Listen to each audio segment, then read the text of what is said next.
karamihan ang hindi na alam ang sariling kultura. Kaya narito kami upang ipakilala ang sariling ating kultura.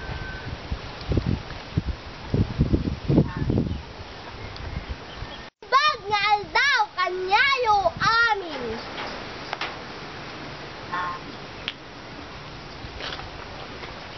Maray na aldaw sa indong gabos.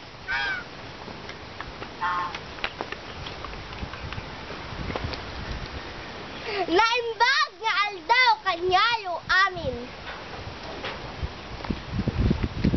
Alukbar, Ifugao, Bicol, Nueva Ecija, Sulu.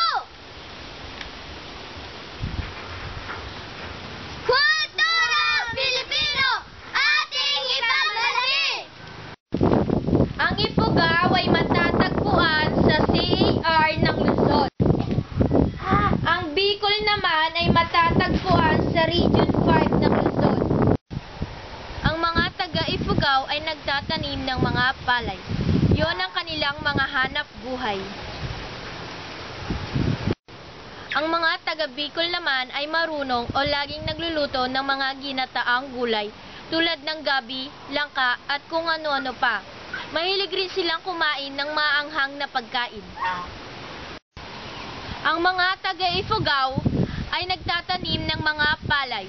Yun ang kanilang mga hanap buhay. Ang mga taga-Bicol ay marunong o laging nagluluto ng mga ginataang gulay tulad ng langka, gabi at kung ano-ano pa.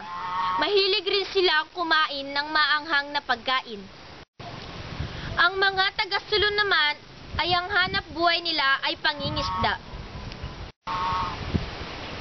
At ang huli naman ay taga Nueva Ecija. Sila ay laging nagtatanim ng mga palay. Yon ang kanilang hanap buhay. Narito ang mga ilang tao na nakatira sa Pilipinas. Ang mga taong ito ay tinatawag na Pilipino.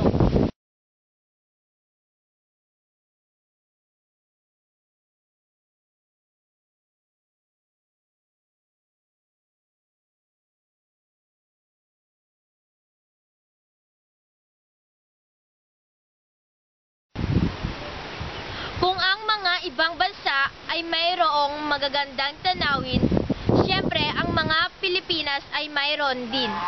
Ang una ay Banawe Rice Terraces.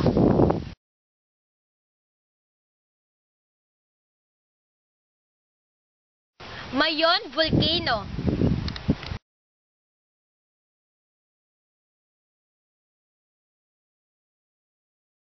At ang huli ay Burol.